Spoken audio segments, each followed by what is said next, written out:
in Wilshire Boulevard, and I just came across a theater that has a very apropos sign. If you can read it, the sign says, Robert Shaw in Jaws. Also, take the money and run. Oh, that's pretty funny, wouldn't you say? Well, there were all sorts of reasons for people going in, but the people coming out, they were ecstatic. Smoking loge is sold out, seats downstairs in the first 7 rows only. I was in New York at the time, and I went with 2 friends of mine, Janet Maslin and Albert Brooks. The 3 of us were in the car, going over to the Rivoli to see if there might be a line. The ticket holders line went on and on. It became this spectacle. I kept thinking, who are the lucky people that made this movie?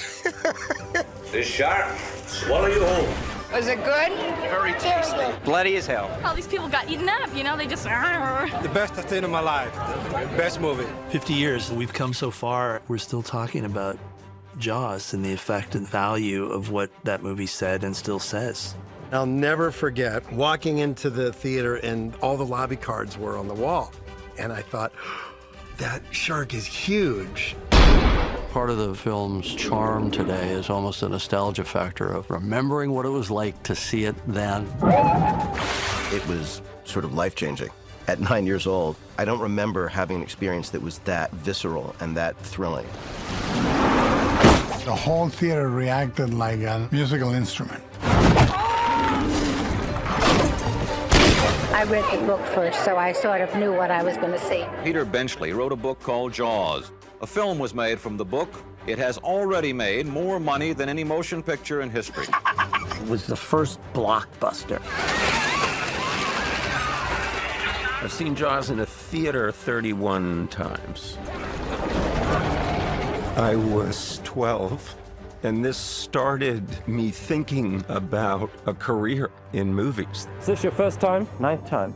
Yeah, how many? 9. It's the film I've seen the most, and I could still watch it if it's on any time. Who are you? Matt Hooper. I'm from the Oceanographic Institute. I wanted to be Matt Hooper. I wanted to be a shark scientist. That's a 20-footer. 25. 3 tons of them. Jaws has been an inspiration, and there is a completely different attitude now about sharks and the ocean. In 50 years, it's been used in so many different ways. It was a time when movies were at the pinnacle of the cultural conversation. I love Jaws. I really did, because he didn't eat up no black people. You said that there are very few perfect movies. I think Jaws fits into that. Is that movie going to keep you out of the water? It'll keep me out for a while. I definitely won't be going in now. Ever again? Never. I was one of those people who, in a bath, would have a hard time not picturing a shark underneath me. It is as if God created the devil and gave him jaws. See it before you go swimming. For me, the story of Jaws is the fact that a movie that I thought would really end my career is the film that began it.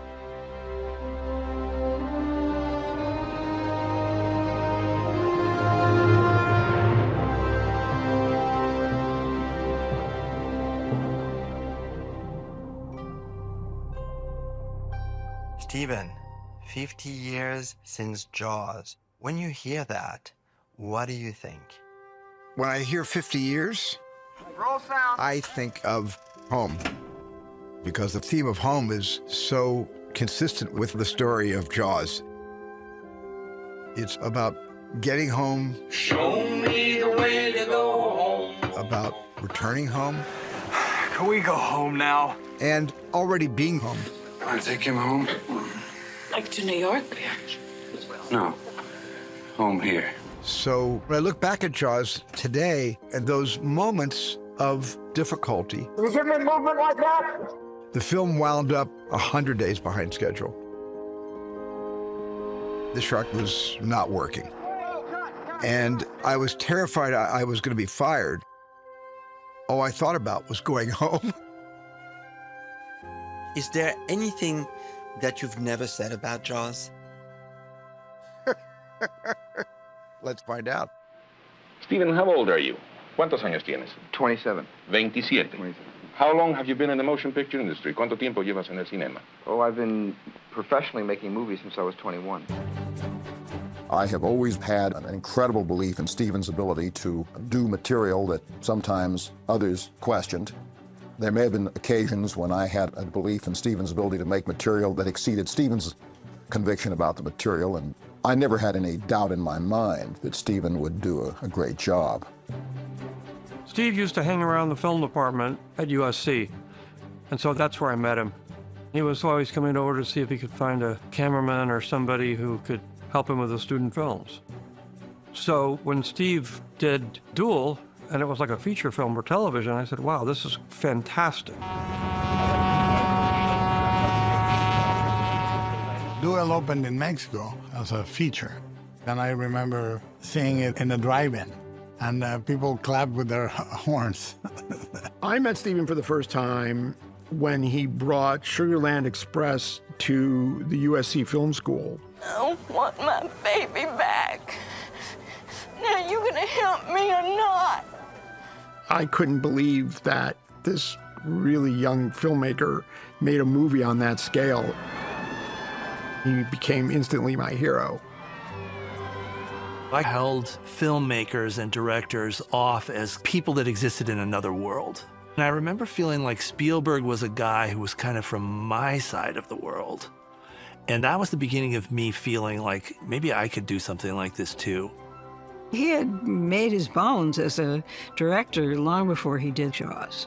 I think we all felt that this was somebody who was going places, but not until Jaws was there any idea how big this could get. I didn't know what I wanted to do next. I had been wanting to do a UFO movie, not yet called Close Encounters of the Third Kind, but that was sort of all I had in my mind. And I was also in post-production on Sugarland Express. I had gone into Richard Zanuck and his partner David Brown's office many, many times when I saw a stack of papers in the outer office, and it was Galleys. I looked at the top sheet and it said Jaws by Peter Benchley. And I had no idea what that meant, Jaws. I mean, was it the history of dentistry? I read it and I was enthralled. And if I read Peter Benchley's Jaws for the first time right now, I would have the same rush of excitement that I had when I first read The Galleys. Because in a way, Jaws was a sequel to Duel. Duel was this murderous Leviathan on the highway trying to kill this traveling salesman in a little car. And Jaws is the story of this Leviathan of the sea that is rending this seaside resort into bankruptcy unless they hire somebody to kill the threat. When I wrote a novel called Jaws, I was faced with a fascinating challenge: how to describe the instincts of an ancient animal that threatens modern man with the most horrible of deaths. Most people, when they hear about Jaws and they realize what a culture-changing event that was, they want to know, how did my dad come up with the idea? What I've always heard from him was growing up as a New York City boy, born and raised in New York. He also spent the summers in Nantucket fishing with his dad. I grew up on a neighboring island, Nantucket, where I first encountered sharks. We used to fish for swordfish, but they were rare, and we caught sharks instead. Not only did he see a lot of sharks when he was fishing with his dad, but he also knew what it was like to live on an island. Our father explained what it means to grow up in a community like Amity or Nantucket, and he talked about islanders. And by islander, I don't mean a year-rounder. To be an islander, you have to have been born here, and nothing short of reincarnation can change your status. When do I get to become an islander? Ellen, never, never. Before writing Jaws, I had had very little experience in the water with sharks. I knew a lot about them academically. I'd studied them since I was a child, but I really had no experience with sharks at all underwater. And then Blue Water White Death came out. Oh, he's got to be 12. Oh, yeah, he's 12. Look at him, man.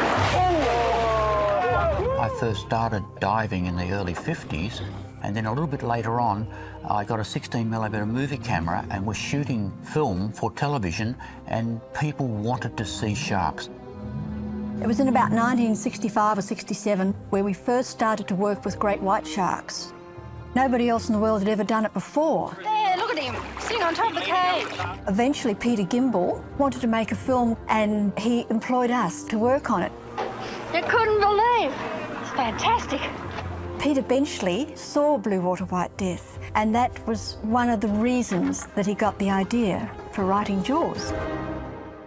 Peter also had seen Frank Mundus, who caught a huge 4,500-pound, 18-foot shark off of Long Island.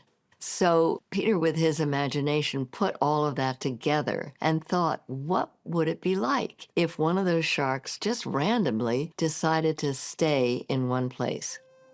Peter Benchley researched the science. He knew these animals. He understood their behavior. But if you read the book, the animal is not a villain. It is doing what it does. And he created characters who could represent both. A hardened shark fisherman like Quint. I wrote the character of Quint as a man who begins with great contempt for sharks and is finally obsessed with and driven to kill this particular one. And he created a PhD scientist like Hooper who understands this is just an animal. That doesn't make it good or bad, it just is. It's part of nature. Peter filled in all these other stories about Brody and his wife and the affair with Hooper and all the stuff with the mafia because that added texture and depth to the story. Really, one of the most humorous things, though, about the book was finding the title.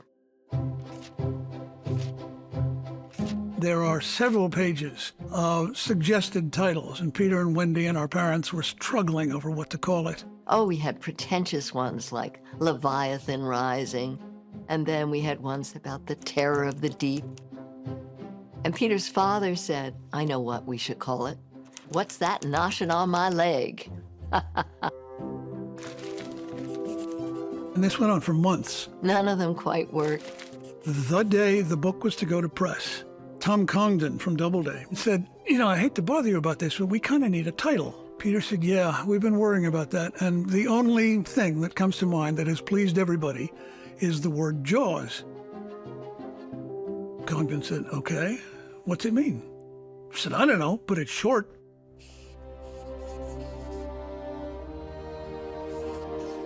The cover of Jaws was really difficult. The dust jackets for the books evolved. The first one was Amity, like an idyllic island in between the shark jaws. And they scrapped that one, and then they did a version of the shark underneath her. And the shark wasn't very scary. It was a little too phallic looking. What you want to say, a penis with teeth, right? That's exactly what it looked like. And that's when Roger Castell came in and created that painting for the paperback. And then Universal used the same painting, which is probably one of the perfect movie posters. Jaws was rocketing up the bestseller list in 1974. And then when the paperback came out, it was a multi-million bestseller. Peter just wanted to get a novel written. And when his agent came and said, the movie people are interested in optioning it, he said, I don't care, sell them the option. It was Helen Gurley Brown, who was the editor of Cosmopolitan magazine, who gave it to her husband, David Brown, a producer, and he and Richard Zanuck bought it, and the rest is history. Just by reading the book, the last, I think it was 110 pages of the novel, The Hunt for the Shark, it was so enthralling and so suspenseful. Yeah. It's frightened me so much. And I was so angry at being frightened that I wanted to frighten back. I'll make this movie and scare them all back. When I read it, I went to Dick and David's office on Monday, and I said, do you have a director? Because I would love to direct this. And they said, oh my goodness, there's already a director assigned. Peter was part of the process of interviewing various people to be the director. And I remember that there was one director who called the shark a whale all the time, so he was out. A week or so later, Dick and David called me, and they said, it's available. Do you still want to do it? I was as hungry as the shark was hungry to tell the story of Jaws. And I didn't know how it was going to be done, how it could be done. But my instincts told me that it needed authenticity so the shark wouldn't get laughed at. When I made Duel, the studio tried to get me to do the whole thing on process stage with screens out the windows of the car. And I basically said I'd rather not make Duel if I have to go and do it all fake on a soundstage using rear projection. And I felt the same way about Jaws. I wanted to go to the natural environment so there was some kind of verisimilitude, so it needed to be in the ocean, out to sea. And so I knew somehow it had to be done on location. You know as an audience member when something is real and when something is not. And that choice to shoot in open water, the audience wins, because when you see these characters surrounded in complete isolation, the loneliness of them, we feel that. We're scared. If you really think about Jaws, it really is an exercise in pushing the boundaries. Like, they could have made that movie on the back lot or in a tank, and it would have been a very, very different movie. But they were pushing the art form. At the same time as Jaws was made, you saw this new crop of unbelievable talent coming in to Hollywood in the 70s that challenged every assumption of what was possible and challenged everything. 1974. In 1974, when I started making Jaws, my focus was trying to figure out how to adapt the novel. I had never experienced adapting a novel before. And Peter Benchley, who wrote the first 3 drafts of the screenplay, admitted finally that a screenplay and a novel are 2 different kettles of fish. That was a completely different kind of writing for him. So he put a lot of effort into the screenplay and did it a couple different times. And then various other writers came in. David Brown said, why not Howard Sackler? He's a great writer. He won a Pulitzer for The Great White Hope. I was thinking, Great White Hope? Great White Shark? That makes sense. He created the structure. And then after that, for a comedy punch-up, I wanted to bring my friend Carl Gottlieb along to just try to find some lightness and some humor between these 3 disparate characters. The mate. Where's the mate? Dead. We'll have to Where's the body? Why is the boat torn to pieces? Because it's a great white shark. Nice thing was I was able to write a nice part for myself. I play Meadows, the editor of the newspaper. I want to get on the state wire service and see if Boston will pick it up and go national. Call Dave Axelrod in New York. Tell him he owes me a favor, all right? And Stephen sent me a script with a note on the cover saying, eviscerate it. We decided to lose the love interest because it was in a movie that was a straight-line adventure film about the shark and the town and the hunt. The film became much more a story of Chief Brody, a kind of reluctant hero, in this case tested by the elements, by nature itself. This is a great white, Larry, a big one. And any shark expert in the world will tell you it's a killer, it's a man-eater. The great white shark was not well understood by the public at large when the film first came out, and it became this kind of mythical beast. What we are dealing with here is a perfect engine, an eating machine. I've never seen anything as perfect as a great white shark. What really strikes you when you see a great white shark in person is not just how long they can be, but how big around they are. Great whites are one of the most epic predators that you'll ever find in the wild. They're essentially governors in the way that they control the sizes of all the populations beneath them. And what did you say the name of this shark is? It's a Carcharodon carcharias. It's a great white. The great white shark is a species that has been described all over the world in many different ways. From man-eater to white pointer to great white shark. I remember seeing the shark in Jaws for the first time and being completely blown away at how realistic it looked, how large it was, how impressive, and truly authentic to what white sharks actually look like. This animal still looks just as good as anything that's coming out today, if not better, relying almost exclusively on practical effects. So Joe, tell me, where are we? Well, this is what I call the art department. This is sort of my home base.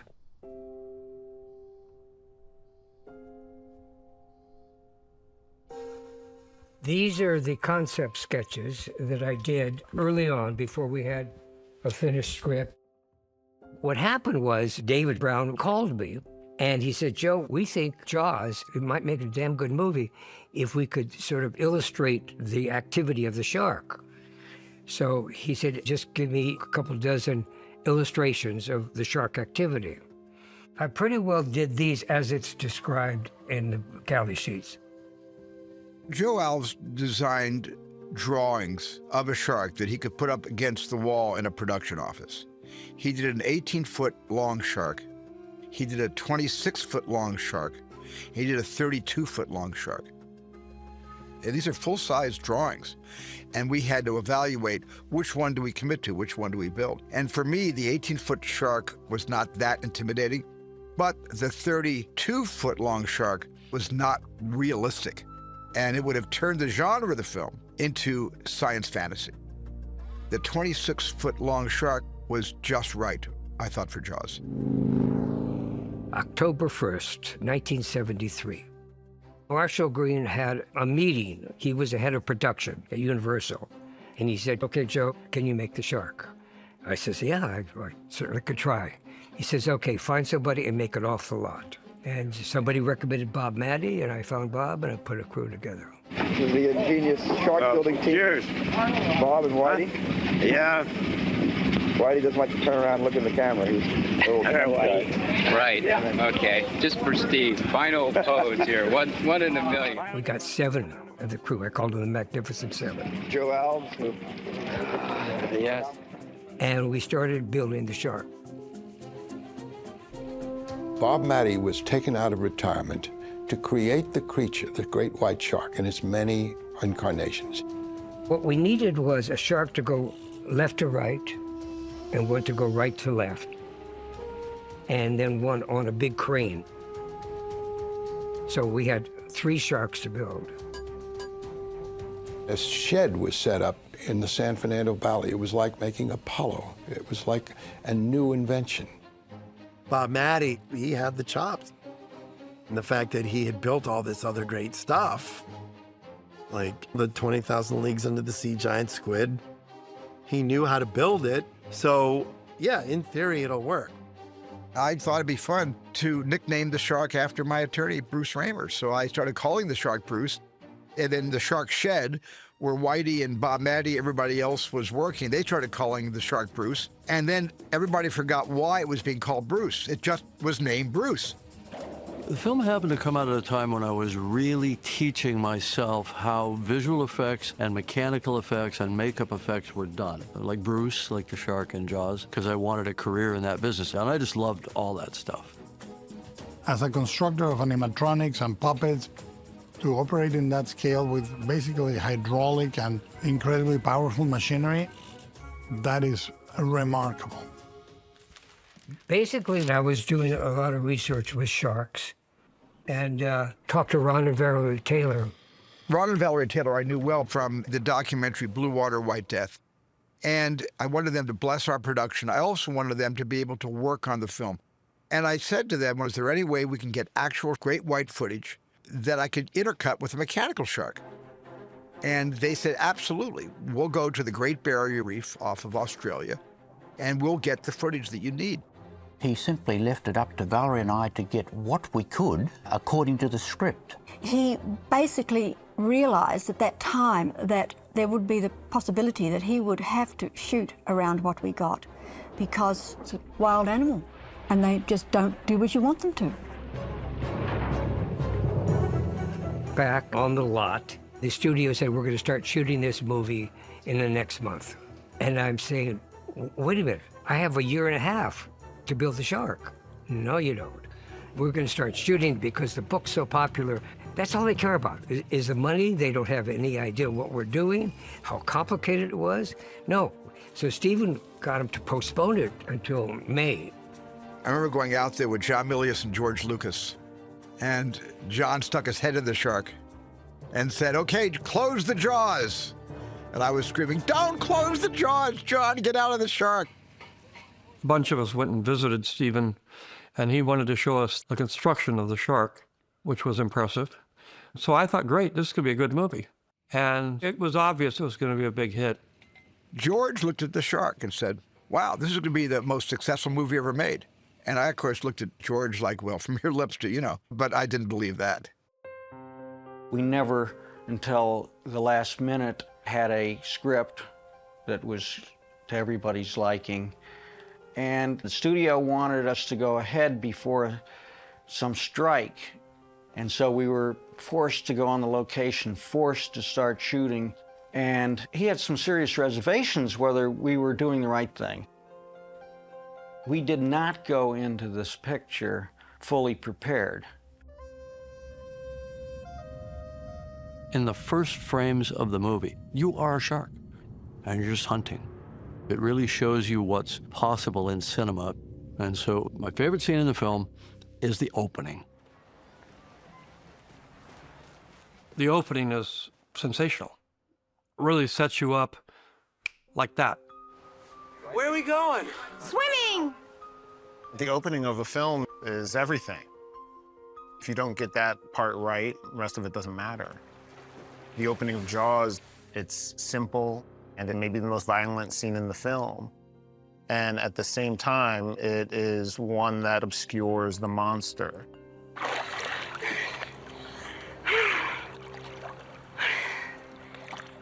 In the original script that Peter Benchley did, we did show the shark. But the shark was down, getting repaired. And it was dawning on me that things were scarier without the shark than with the shark. I always kind of relate my scene in Jaws to the scene in Psycho, the lady in the shower, because it's that kind of horrifying thing that comes out of nowhere. And I think a lot of what made the scene very, very scary was the fact that you knew what was down there and you knew what was happening, but you couldn't see it. The one filmmaker that influenced me the most in the making of Jaws was Alfred Hitchcock. What Alfred Hitchcock could do with the power of suggestion, I thought if just a little bit of that can be sprinkled on my mojo, then maybe I can make Jaws with a real tip of my cap toward Hitch. The whole question of Jaws is, how big is it? What does this fish really look like underneath? And throughout the film, he gives us a little bit more of a taste as we go. When we were shooting the scene, she had a harness on, and so we had a line that would go to 5 people on one rope and 5 people on another rope. I wanted this effect, back and forth. And I thought it would be a lot scarier if we see the force of how the shark is carrying her across the water. I will never forget that opening sequence where she is dragged ruthlessly through the ocean and the different camera perspectives and how she's being pulled away from us, powerless to this threat beneath the surface. If they're willing to do that 3 minutes into the movie, what else are they willing to do?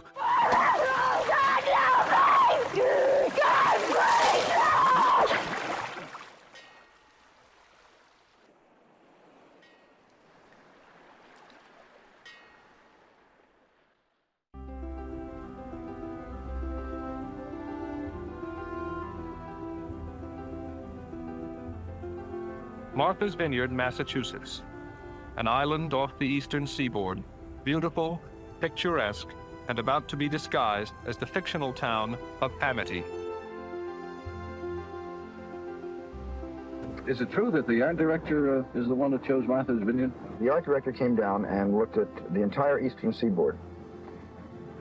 I don't know why, but I had heard a lot about Martha's Vineyard as a small summer community that might suit this picture, and I suggested he go to see it.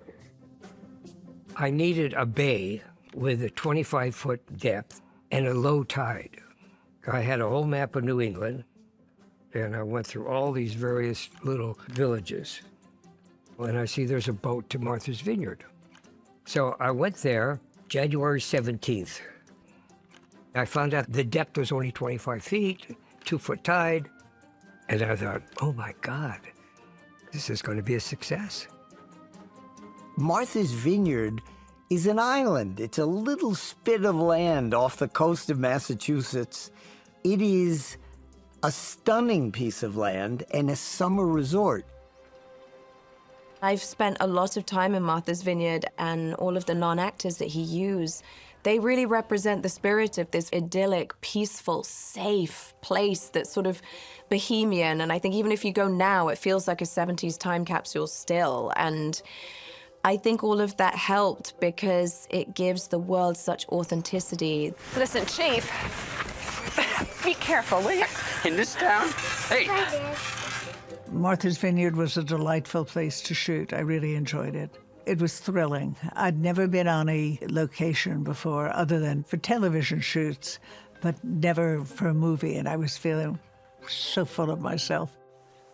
Martha's Vineyard means so much to this movie, Jaws. If you think of it, there are only 8 people that came from Hollywood to be in this movie. You have Roy Scheider, Richard Dreyfuss, Robert Shaw, Lorraine Gary, Murray Hamilton, Teddy Grossman, Susan Backlinie, and Carl Gottlieb.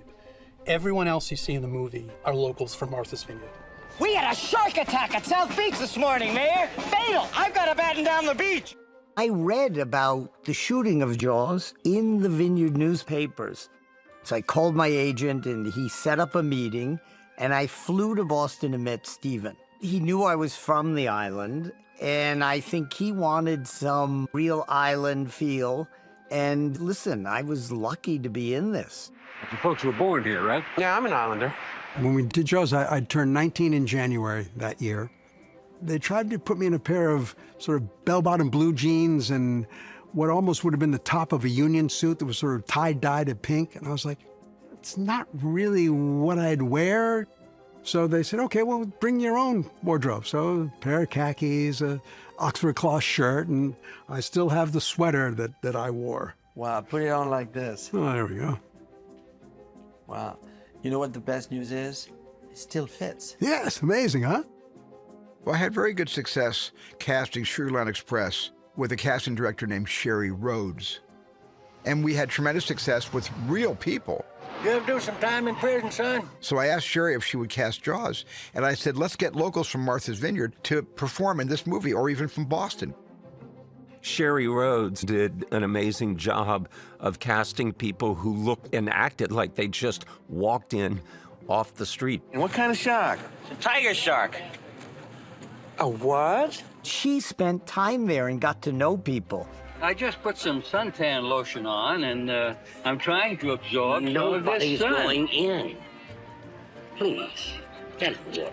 I mean, all those people in that board meeting in the town hall, they're real. Is that $3,000 bounty on the shark in cash or check? I don't think that's funny at all. It gives the whole movie more of a documentary, impromptu feel. Hello. Hello, Beck. Young fella, how are you? This is Craig Kingsbury, known by some folks on the island as the island character. It's like one big family, and you hear what's going on in Edgartown. A lot of it's laughable and joking and fun and family fights and all that, but they all get out. What's the serious business, though? We don't have anything too serious. Kingsbury made all his dialogue up. Every time he opens his mouth, that's Craig talking. We didn't write lines for him. When we get them silly bastards down in that rock pile, there'll be some fun. They'll wish their fathers had never met their mothers when they start taking their bottoms out and slamming into them rocks, boy. Every character has a little bit of an arc, a little bit of a story, so that when they enter the picture, you're interested in them, and when they exit the picture, you miss them. I feel that Jaws is more of a people picture than a shark movie. Without those people, you wouldn't give a hang about the shark.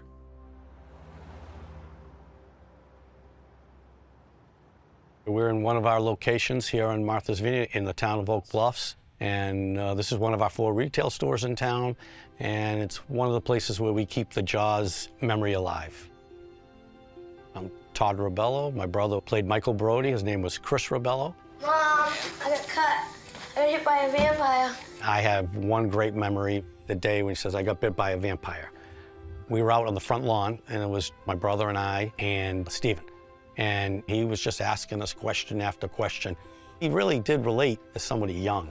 You know, it could have been your older brother in a sense. Pond's for old ladies. I know it's for the old ladies, but just do it for the old man, huh? My brother passed away at 37. It was fairly tragic, 3 kids. So anything I could do to keep that memory alive and the memory of him, I try to help. After a couple of days of being on the set with my children, I was asked to be in charge of taking care of the kids. Most of the time I was in the background, and I had my movie camera with me. That was back in the Super 8 days. I was very happy to see all the local people being a part of this, and we would talk about it even years later. We still do, as a matter of fact. with Jeff Voorhees, the little boy that gets eaten by the shark. I'm gonna get my raft and go back out in the water. Let me see your fingers. Alex, Kintner, they're beginning to prune. Just let me go out a little longer. Just 10 more minutes. Thanks. They filmed that here in May. That's when that scene I was in.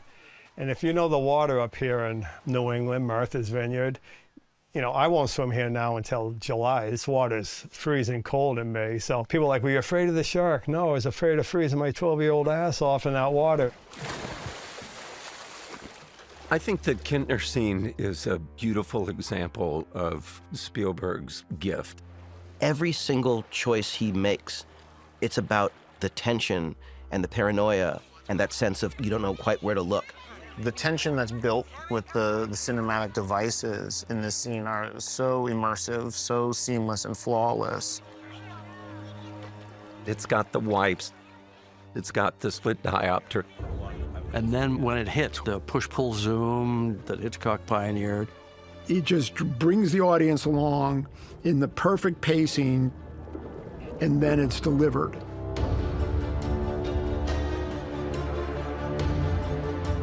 All of this is in aid of putting you inside of Brody's experience of being on the beach that day when this terrible thing happens.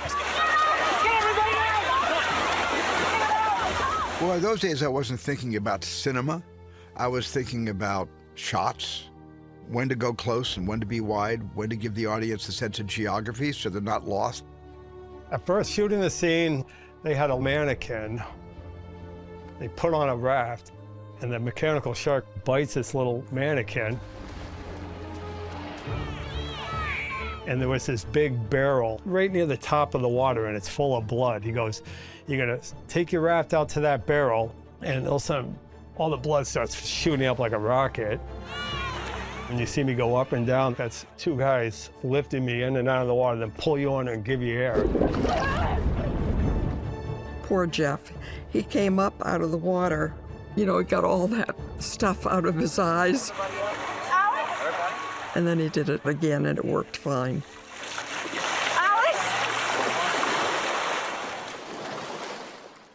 These are rare events, but the reality is it does happen.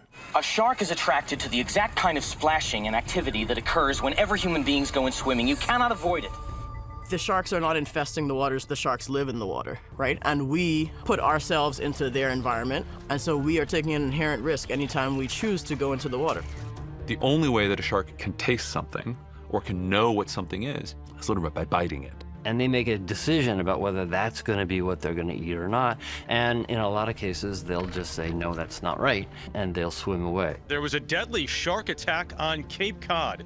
It is the first fatal shark attack in Massachusetts since 1936. When boogie boarder Arthur Medici was killed by a great white shark off Cape Cod, where we do all of our research. It had a profound effect, personally and subsequently professionally. It was the first fatality in over 80 years on the Cape, and it impacted the whole community. Are you going to close the beaches? Yes, we are. Unlike the film, we weren't trying to hide anything. And I will admit there was one or two beach managers that didn't want to talk about sharks. It's all psychological. You yell barracuda, everybody says, huh? What? You yell shark. We've got a panic on our hands on the 4th of July. Jaws came out at a moment in history, certainly in the United States, but worldwide as well, where we were just emerging from civil unrest. That era in the early 70s spoke to these emotional elements within humans about fear, about danger, about things that don't have easy answers. What was happening in America was the Vietnam War and Watergate. I shall resign the presidency effective at noon tomorrow. These were the turbulent times while we were making the film. The idea of a corrupt politician trying to hide something from the citizens was very powerful. Murray Hamilton, in a kind of local government, represented power and commerce over human safety. So he represented a lot. You knew it was dangerous, but you let people go swimming anyway.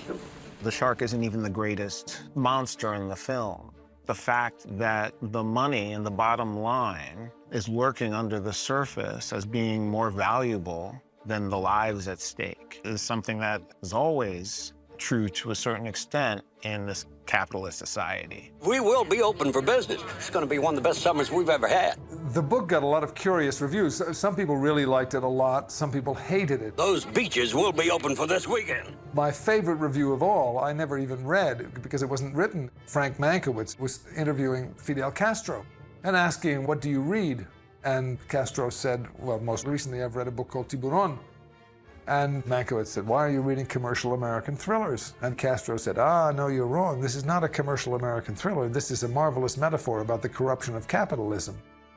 And I tried to get Doubleday to use it in an ad. Can you imagine the ad that says, marvelous metaphor about the corruption of capitalism / Fidel Castro? Who else could have a quote from Fidel Castro, please? But they wouldn't do it. In recent days, a cloud has appeared on the horizon of this beautiful resort community. A cloud in the shape of a killer shark. I was in my apartment and Jaws was on the TV. My dad has almost been dead for 20 years now. And suddenly I heard my dad talking to me. And I kind of stopped and turned around. And it was because it was the scene in Jaws where he's interviewing the mayor on the beach. Background action. With me here today is the mayor of Amity, Lawrence Vaughn. Now, Mr. Vaughn, how about those rumors? All right, Murray, that'll do it. I love we're able to go back and see him and remember everything about him. And it's really a gift. The beaches are open, and the people are having a wonderful time. Amity, as you know, means friendship. David, you and I have talked about this. We were both around during the shooting of a big beach panic scene, and we wondered, God, what would happen if something really did come in during a scene like this and begin to eat people? The Cape Cod radio only last night reported the spotting of a great white so close to the shore that it was observed by a lifeguard, which adds further credence to the notion that our beach panic might indeed have been invaded by a great white, in which case we would have had a double beach panic, or more horrifyingly, our actors would have thought it was part of the movie. We would have had to use the old Pearl Harbor line, this is no drill.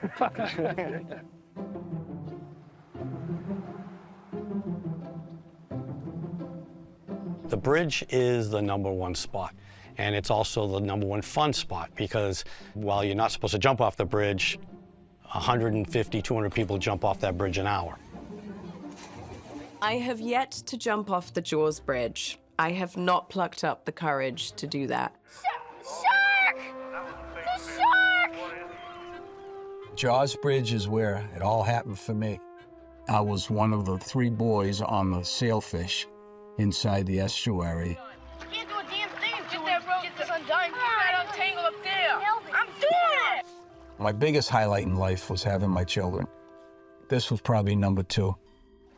You guys okay over there? I was going to be a victim in the estuary. When I dropped into the mouth, the shark head would open and there's a lot of mechanism under there. And so that particular shot was worked by the guys in the barge with air rams. You know, everybody's working the mouth. One guy works the head moving back and forth. You think, geez, am I going to get in this shark's mouth? Thing's going to clamp on me. But Bob Matty did all the shark special effects. He was fabulous.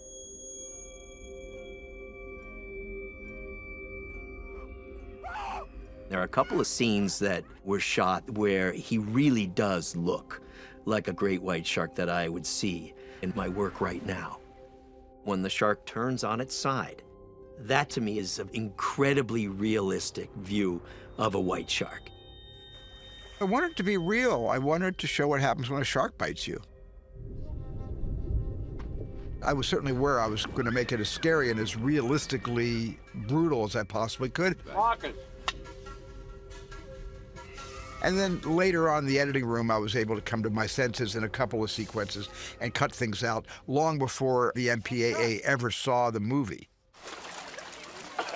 I think a great horror or great thriller is the perfect tailor-made nightmare for its protagonist. And, you know, when you talk about the mysticism of Jaws, this shark getting closer and closer to this person who doesn't like the water. It's this mystical connection between hero and monster, and you feel that. Guys, we can't shoot right now. Hold on. Have that boat go out and pull the anchor up and reset it on there, okay? This is my second day at sea, and I have 54 more days to go. And if I survive this, I'll have learned a lot, because right now, all I can tell you is it's twice as slow shooting at sea as it is shooting on land. When they finally went on the water, they needed local support boats and operators. I did my acting part, and then I was fortunate enough to be able to be part of the Marine Department. And that's where I really saw the bit of the behind the scenes of what went into the show. They started filming at the beginning of May and thought they were going to be gone by the 4th of July. And the schedule wasn't really holding that well, just because of what they were dealing with. The month of August 1974 is a death march on the water. We were on the ocean for like 4.5, 5 months, and we all began going off the deep end, literally. It's not the time it takes to take the take that takes the time. It's the time it takes between the takes that takes the time that takes to take. Anytime you're dealing with water, it doesn't get twice as hard.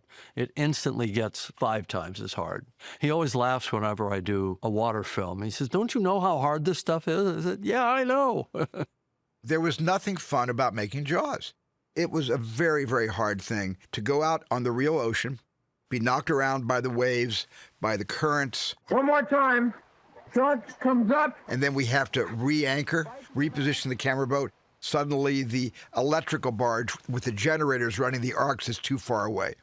And then on top of all that, 80% of the time, the shark didn't work. The first mistake with the shark was they built it for fresh water. What's the difference? Well, electrolysis.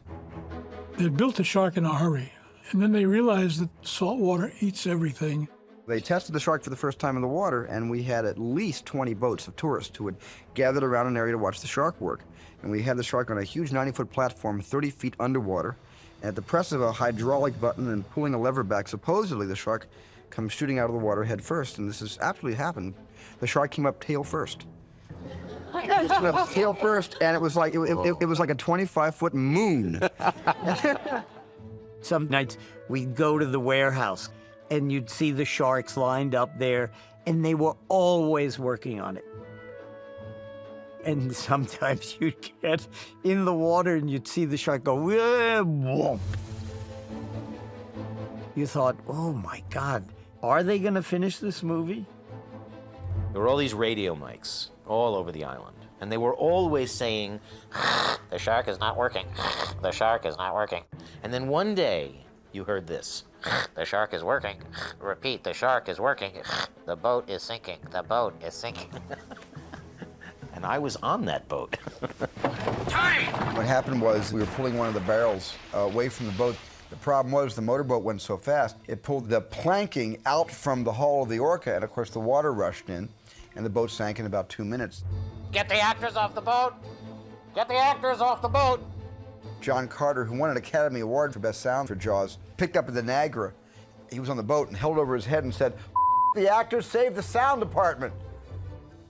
And I had this image to this day of John sinking, holding the Niagara over his head, and he came up months later with an Academy Award in his hand instead. Sea conditions have been so impossible that it's really hurt our schedule, and we've been here 105 shooting days. And we were only scheduled for something like 65 or 70. What's this done to the budget of the picture? Oh, it's kicked it up another $1.5 million, unfortunately. We're not sailors. We were filmmakers, and we were a film company, and we were way out of our element. There were times making that movie where I thought Jaws would probably be the last thing I ever made before people would stop hiring me. I mean, it was reported everywhere. And when I did talk to him once in a while, I knew he was having a hard time. You're a story. I mean, people in the entertainment industry are talking about what a troubled production this is. The director said he faced out of the studio and he said, "I can't do it in time." about 60 days into the schedule, and we were already like 20 days behind schedule. And somebody from Hollywood, an actor, came over to me and said, everybody's talking about you're never going to get a job after this movie because you're irresponsible with budget. This actor was so sure I would never work again. They didn't care if they told me that. It was a very mean thing, by the way, to do. I totally forgot about it when I got back to shooting the movie that next week.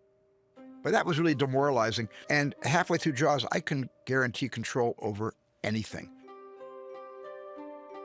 There's a very real point in the production of this film where conversations are being had about whether or not it's actually physically possible to make this film. We were so far over budget on both shooting days and money. There was a strong undercurrent that the studio would close us down. They say, enough. I never once felt like I wanted to quit. I was terrified I was going to be fired. At one point, Sid Sheinberg, who ran the studio, flew to Martha's Vineyard just to assess the damage. And he was staying at the Kelly House Hotel there in Edgartown, and he just pulled me behind the house. We sat on these steps, these gray steps together. And we sat on the same step. And he said, I'm not sure this is possible, finishing the film this way. What do you think we should do? And I just said, no, I want to go. I want to finish it. I can finish this movie. When you're by yourself at night, it weighs more heavily than during the working day when your mind is on getting good films. Scorsese used to come over to the set from New York. He'd fly down to Martha's Vineyard, and he would just sit there feeling sorry for me. And we would commiserate. I notice you bite your fingernails a lot. Is that why? Because you're juggling all the cash? Or... No, because I don't smoke, I don't drink. I asked Stephen, what did you do to unwind on those days where if the shark wasn't breaking, your spirit was breaking? Like, what did you do to relax and blow off steam? And he said, I used to go to the arcade. And I talked to my mom a lot. I mean, I was talking to my mom kind of like, Mommy, this is really impossible, help. It's really hard to read how slow things were going, but also fascinating to see how he's recalibrating, rebuilding it, reshooting, coming up with ideas on set to keep bringing the movie to life as he saw it. Slow ahead. I can go slow ahead. Come on down and chum some of this. When the shark comes out and Brody backs into the cabin, I say, Roy, when you back in, don't even look at him. Just keep looking at where the shark breached. Just back into the cabin and just say, you're going to need a bigger boat. You're going to need a bigger boat. Chief Brody was like my first on-screen crush with that tan, and it's actually the expression on his face where he's chumming and then he comes up and his head comes into frame, whoo, like that, and the cigarette's like wet, you know? I will never forget that shot. I was like, oh God, he's like my dream guy. You're gonna need a bigger boat. You're gonna need a bigger boat is a flag that you can fly after you leave that movie. I think it's impossible to write a timeless line. You know what I mean? I don't think you're sitting there going, oh, what I just wrote, that's going to be timeless, you know, because it's all the context. Where is the audience in the film? How tense are they? And what kind of release will it trigger? Even a line that's not that funny. When Arnold said, I'll be back. You know, I didn't think that was going to be any big deal. But the value of it is the audience is already in on the joke by that point, so they read into it. You put your gloves on, both of you! Where the Hooper and Brody and Quint characters came together and had to deal with each other's backgrounds, it involved a lot of improvisation. Hey, Quinn, let it go. Hey, Hooper. Maybe a big yahoo in the lab, but out here, just supercargo. If you don't want to backstroke home, you get down here. And we had tape recorders running. And then taking that improvisation, finding a good line from Dreyfuss here and a good line from Robert Shaw here, writing it down, that became the day's work for the next day. Hey, Chief, let's drop another chum marker. And a lot of the movie was done that way. The whole scene between Dreyfuss and Shaw is sort of challenging each other, where Quint drinks an entire can of beer and he crushes the can, and Dreyfuss has a little Dixie styrofoam cup of coffee and he crushes the styrofoam. That was made up on the day, but we kept throwing ideas into the pot. Well, you know, we'll go out there. There's just the three of us, Scheider, Dreyfuss, me, and the shark. I think I know every detail of those two men's lives, and It has been, to some extent, very boring. There were three very different men at three very different stages of their careers. But I think part of the chemistry is that there was a bit of themselves that bled into those roles. You got city hands, Mr. Hooper. Been counting money all your life. All right. Hey, I don't need this. I don't need this working class hero crap. We were very competitive, and the desire for all three to excel pushed most of the scenes right to their limits. And I think it was a challenge every day out to do as good or better as the other guy. It also is exactly what's happening in the story. And that, of course, helps the film. What do you got here? Portable shower or a monkey cage? Anti-shark cage. Robert's off-screen skirmishes with Richard helped the chemistry of the piece. We all have different methods. I do tend to drink when totally bored. Roy does exercises and sunbathes. China does that, and Dreyfus talks. Dreyfus just talks. The character, as explained to me before we began shooting, interested me. And after you started shooting, what happened? I had made a mistake. There was a lot of Richard challenging Robert and Robert challenging Richard. Stop playing with yourself, Hooper. They were kind of sparring partners. Hooper! Full throttle! Don't have to take this abuse much longer. But it really turned out, in hindsight, to be a kind of playful banter that was unique to their personal relationships. Robert was one of the most powerful people I've ever met. Incredibly intense. I mean, there was something that radiated out of him. He was a remarkably gifted actor and writer. He was also, unfortunately, the most extraordinarily competitive person. Unnecessarily competitive. There was a love-hate relationship between the two of them. Robert was very frustrated with Richard's attitude. As an actor, it's been an exercise in futility. And Robert gave him a really hard time, at least publicly. But also Robert could see the talent that was there and wanted him to succeed. You want a drink? Drink to your leg? I'll drink to your leg. Okay, so we drink to our legs. The scene that I'm proudest of in Jaws was everything that takes place in that one night in that cabin, from the scar comparing right through the Indianapolis speech, is something that I actually and objectively can watch over and over again. So Hooper, that's the USS Indianapolis. Not only is it the 50th anniversary of Jaws, but it's also the 80th anniversary of the sinking of the USS Indianapolis. You were on the Indianapolis? One of the greatest things Howard Sackler left me with was he said, "I'd like to give Quint a motivation for his hatred of sharks. Have you ever heard of the USS Indianapolis?" And I got to tell you, I hadn't. He told me the story of the Indianapolis and its duty in World War II, bringing bomb parts for the atomic bomb. What happened? Japanese submarine slammed 2 torpedoes into our side, Chief. 1,100 men went into the water. Vessel went down in 12 minutes. And all hands in the water, ravaged by sharks. Didn't see the first shark for about half an hour. Sackler knew about the Indianapolis. He was in the Navy, and he brought that incident into the screenplay. He said, this is the motivation we need. Very first light, Chief. Sharks come cruising. And down the road a bit, I went to my friend John Milius. He wrote Apocalypse Now and was a wonderful director. And I said, John, read the script and focus on this speech. So John went away and he came back and he sent me a 7.5, 8-page monologue. Shaw said, this is going to bore the audience. I can't sit there and talk for 8 minutes. Will you let me tonight go home and do a little rewrite of the speech? I said, please, have at it. And Robert Shaw was a wonderful writer. He had written The Man in the Glass Booth, the play. And that's what is in the movie. Shark comes to the nearest man, that man he starts pounding and hollering and screaming. Sometimes the shark would go away. Sometimes he wouldn't go away.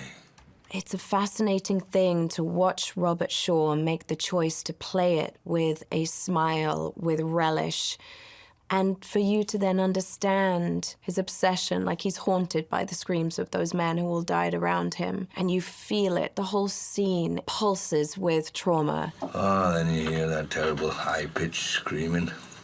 The ocean turns red, and in spite of all the pounding and the hollering, they all come in, they rip you to pieces. How do you psych yourself up for this kind of scotch, vodka, gin, whatever? With every week we were shooting, he was becoming more and more like Quint.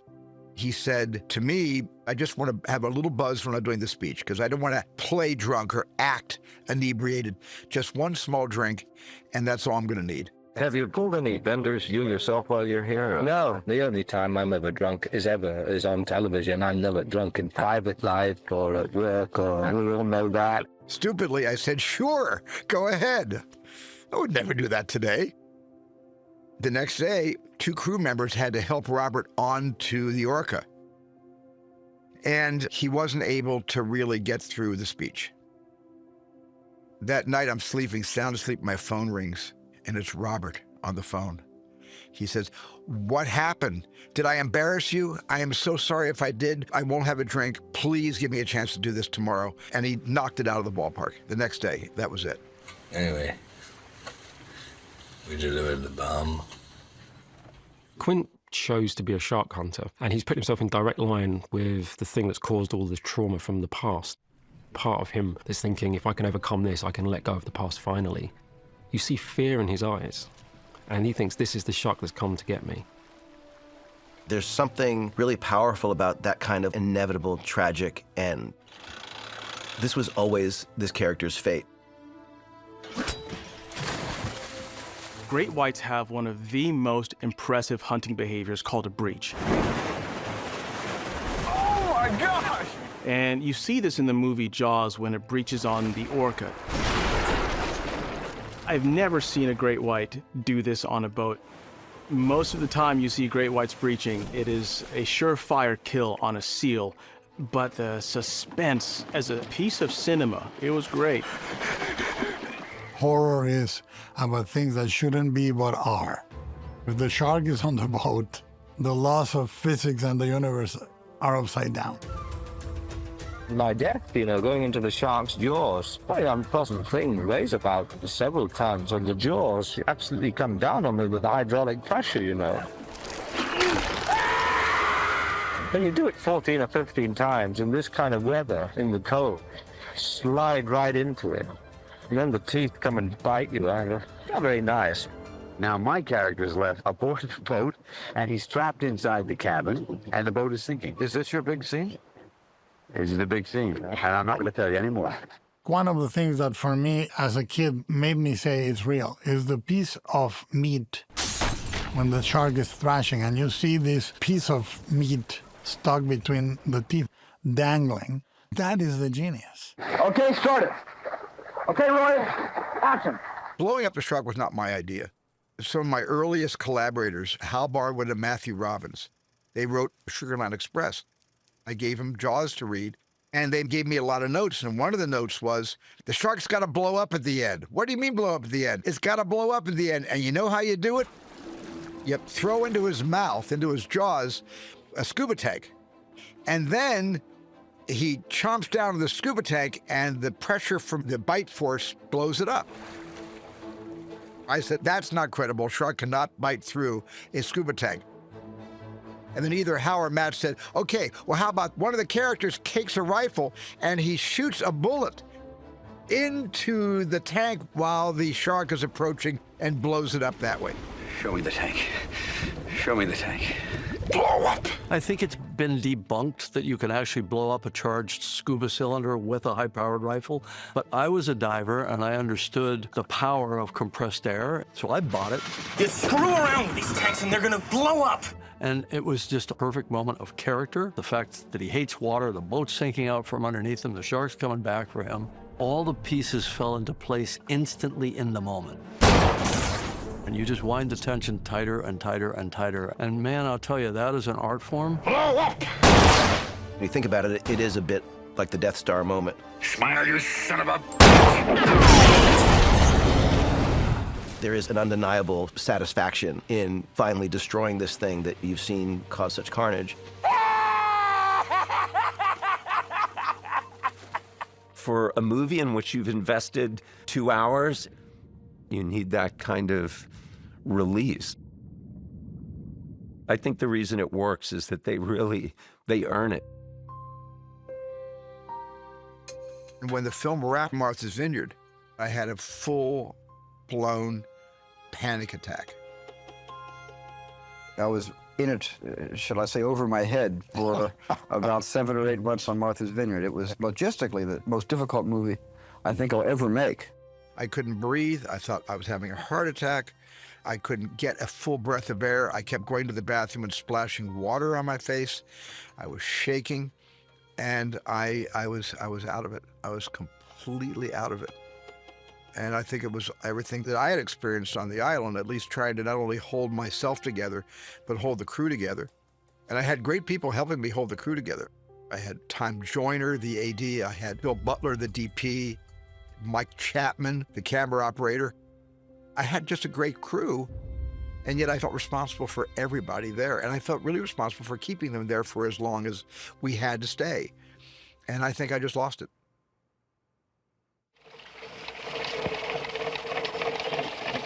Well, we're looking for a nice place to show that Quint refuses to slow down the boat.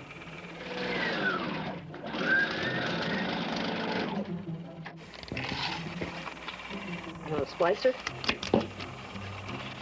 Verna Fields, she was a force of stability for me. Am I in trouble, Jaws? In Jaws trouble?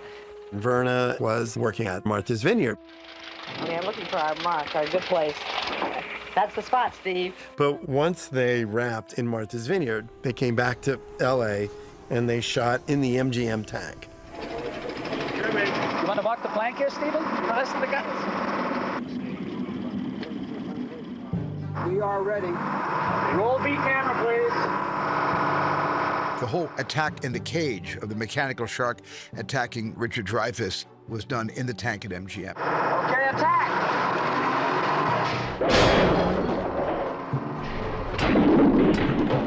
And also the close-ups of the shark on the surface with the tank in its mouth. And even the shots of like the marbles that they were slingshotting through the water to resemble the bullets. Even though we wrapped in Martha's Vineyard, the film kept shooting for another 2 months. Cut! Once again, right away. In a couple of cases, he had to go rogue and pick up some of these inserts on his own without really letting anybody know, because they told him, like, the spigot is off. I actually went into my editor Verna Fields' swimming pool in the valley, I think Sherman Oaks, when Hooper goes underwater and finds Ben Gardner's head. We went into the pool and we shot it. Keeps going back and making changes and redoing things and making them better. Hey! I got it! What? Get behind me! Watching Jaws for the first time was a wonderful experience. I would say also very typical of Steven Spielberg and his filmmaking technique and the fun that he has making films. And I remember thinking and telling him that it was a great opportunity for me to create music with a very young man that I worked with once, Sugarland Express, who I liked enormously. It's only the bass that should be big on the AD. Yeah. You have 2 burlesque notes there. I don't know that you can talk about Jaws without talking about those 2 iconic notes that John Williams created. All human beings come equipped Okay, take please. to be able to suspend our disbelief, to be transported more by music than any other single art stimulus. Music, with our eyes closed, will take us places that no other medium or art form can take us.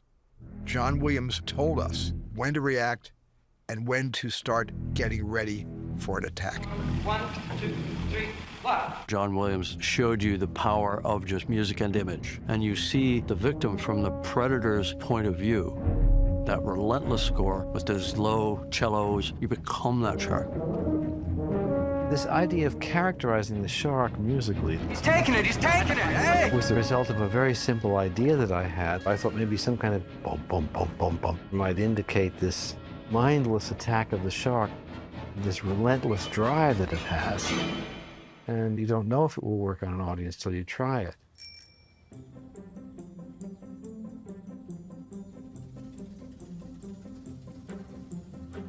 Next door is the Island Theater. It's closed down at the moment.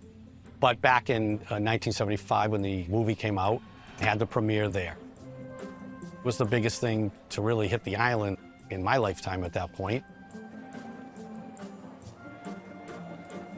When they had the debut in June, it was very crowded, very hot. And a bunch of us got to go in and sit upstairs, which is like the VIP area. We didn't know what to expect. Within 10 minutes, I'm jumping out of my seat and I'm saying, I never saw that when I was on the beach all summer. We started to realize that while we experienced this whole summer on the beach, we never really knew how a movie is made. My whole first time I saw it was just seeing who was in it that I didn't know. You know, it was almost embarrassing. It was the first time I'd seen myself on the screen, but to see the finished product be as spectacular as it was very rewarding. David Brown and Richard Zanuck asked Peter and I to go to a private screening of Jaws, along with many of our dive friends, Ron and Valerie Taylor, Stan Waterman, and we had no idea whether this movie was going to really work with people who knew the ocean and knew sharks. And at the end, they all got up and applauded and thought it was absolutely fabulous. It was the first movie to break $100 million. It annihilated the competition that had come before it. The Exorcist, The Godfather, those big massive hits, Jaws eclipsed them by a long, long way. And then by the end of it, it actually finished its domestic run. It had made $250 million, which is over $1 billion today. There were mixed reviews. The reviews at first were what we were expecting, which was, okay, here's a popcorn summer picture. And it wasn't until like the third month of release when it kept grossing. A lot of the reviewers said, you know, there's something here we missed, and that turned out to be true. The summer and fall of '75 had two major events in terms of our culture. Jaws became a part of the culture, and they had the first live telecast of Saturday Night Live. Live from New York, it's Saturday night! I was in the audience when the land shark showed up. What is it? Land shark. Remember Candy Graham? Candy Graham. I thought it was hysterical. Not only was it summer and suddenly you were like afraid of going to the beach, but it was also just something that was on everyone's lips. Jaws! Jaws wasn't just a movie, it was a pop culture phenomenon. People wanted to put things on that were about Jaws. And I desperately wanted a t-shirt. The first two records I bought as a kid with my own money were The Godfather and Jaws. Shark's business has been terrific. Everything's gone. It even looks like a shark. I just wanted to get every little thing I could find. Toys, magazines, books. Jaws made the cover of Time, and we also made the cover of Mad Magazine. I gotta tell you, I was prouder of being on the cover of Mad Magazine. They had towels and t-shirts. There's that great picture of Dick Zanuck sitting there with all the merch around him. So it became this monster in its own right.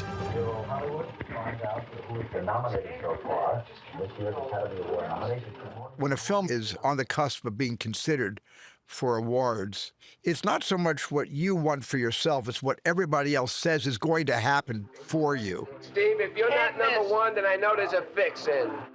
So I had just understood that I guess I'm getting nominated. So when I wasn't, I was surprised. And I was disappointed. I wasn't nominated for Best Director for Jaws. Because I was believing the noise, and you have to not believe that stuff. But the film won for music. John Williams for Jaws. And sound. Robert L. Hoyt, Roger Heeman, Earl Maturay, and John Carter for Jaws. And editing. Bernard Fields for Jaws. And Jaws was up for Best Picture against One Flew Over the Cuckoo's Nest, which of course won the Oscar. Oh yeah, I would have voted for One Flew Over the Cuckoo's Nest over Jaws for Best Picture. I would have done that. You have to ask the question, would people have gotten this excited over a shark 2 or 3 years ago, before the book and the movie of Jaws? Well, one of the crewmen on the boat that caught it said 2 or 3 years ago, we wouldn't have even taken the time to catch it. When Jaws came out, we were truly horrified to see that some people took it as a license to go kill sharks. One of the bad things that came out of the film was shark hunting spiked. Teeth fall out, you put them on a gold chain, and you go to the movie and see Jaws, and you have it made. Everybody thinks you're the best. Trophy hunting was very popular, and the numbers of white sharks had gone down as much as 80%. People wanted to be like Quint. People wanted to have that trophy that they could show off. $10,000 for me by myself. For that, you get the head, the tail, the whole damn thing. There's definitely that kind of negative connotation that came from Jaws about sharks, which is very unfortunate because I think there's other takeaways as well. The impact of the movie, was horrendous at first, but now people are really interested in the shark itself, not just something scary. Because of this film, we've had so much energy that has come into the field of learning and understanding sharks and also safeguarding them. There's hundreds of species of sharks. They all do vital things keeping the ocean healthy. And therefore, the scariest thing would be an ocean without sharks. Now we're much more enlightened, but there's still horrific slaughter of sharks going on out there. There's a lot of the fishing industry where they fin them and they put them back in the water still alive, so they just sink to the bottom and die. And those of us that are in ocean conservation are trying to prevent that. That is the really big issue in the oceans for the devastation of the shark population. With conservation efforts and protection of the species, we're seeing the population start to rebound. Today, if a shark washes up on a beach, which has actually happened, now we see people trying to get this animal back into the water and resuscitate it. That would have never happened 50 years ago. The negative reaction hurt us and horrified us, and we became passionate defenders of sharks. We went with the National Geographic on expeditions, and we were so fortunate to learn with these scientists and other experts. After all of this time of being aware of and fishing for and somehow encouraging the animal, now the time has come to protect it. Peter died in '06, and I wish he were here now to be able to see all of these changes and to see that Jaws is still relevant after 50 years. I think he'd be very, very pleased. We've also got people outside of the immediate Jaws family picking up the gauntlet and driving the legacy forward. Like Robert Shaw's son, who has co-written a play called The Shark is Broken about the making of Jaws, which is set on the Orca, in which he plays his dad. Who gets top billing? There's such a generosity of feeling towards Jaws, and there's such a desire to revisit and go back. My father would have been shocked. The idea that 50 years later, people would still be quite so interested. He would think it would be like some sort of weird religious cult. I honest to God thought I was really the only Jaws fan out there, and then came the internet. Now on Facebook, there's Jaws groups. Instagram, there's Jaws groups. The Daily Jaws is out there. The goal was to post something about Jaws on social media every day to celebrate the 40th anniversary. People were really resonating with what we were posting, and people said, you've got to keep going. So 10 years later, here we are. Just last week, I was at a grocery store, and on the inside of the grocery cart, it said, you're going to need a bigger cart. Jaws has become one of these movies that's kind of taken on a life of its own. In terms of the meme community, there's quite a few. When you look on your phone and you're looking at the map, you see Jaws Bridge as one of the locations on Google Maps. They have names of drinks at bars named after Jaws. For the beach scene in Us, I remember begging Steven to allow me to use the Jaws shirt in my scene because what he was doing with Hitchcock, I was piggybacking and sort of doing with him. There's still Jaws merchandise being created. There's a Lego coming out. There's people doing t-shirts, posters, and people are still buying it because they're still drawn to everything associated with Jaws. My theme of my birthday party when I was like 2 years old was Jaws. What? Mm-hmm. You know what's very interesting about this, Laurent? You know the shower scene in Psycho. That which has terrified us when we saw the movie. And now if I say it to an audience and demonstrate something, they all laugh. It becomes funny. What also is funny, they will laugh. So there's been a change of response over the years to something that actually, when we first, in the context for which it was written, has become now a cultural thing. Where it's going to be 50 years from now, I don't know. All right, it's January 12th. So we have successfully stripped all of the textured paint off. In 1991, the shark ended up in a junkyard. The junkyard was closing. It got donated to the Motion Picture Academy Museum. And I reached out to them and I said, I would love to do the restoration. I'm friends with Joe Alves. We can consult. I have access to all the original teeth because the inside of the mouth needed to be sculpted. The gills needed to be sculpted. Some of the fins were gone. As you can see, it's really in fantastic condition underneath. And we had a crew of about 9 people. And it took us about 6 months. So I donated a lot of the labor because I really wanted to do it. And lo and behold, now it exists again.